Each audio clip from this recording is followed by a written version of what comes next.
Whenever I think of calling, I often think of what it is that we need to find out about who we are, how God has made us, and where are we going to find those answers.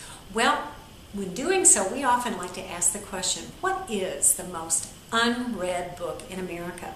Now, if I'm asking a question in a group of Christians, they always say, the Bible. Great answer, just happens to be the wrong one. You see, the most unread book in America, according to studies, is your car owner's manual. I can hear you laughing with me as I say that.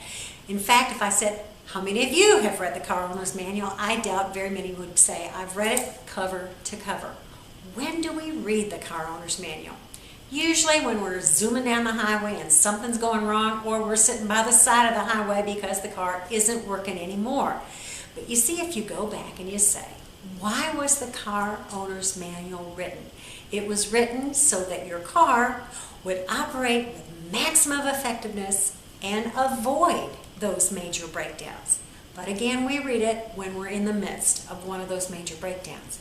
You see, the Bible was written for the same person. God's love letter for us was written so that we could live our lives with maximum effectiveness and avoid those major breakdowns. Too often, however, we pick it up when we're in the middle of a crisis.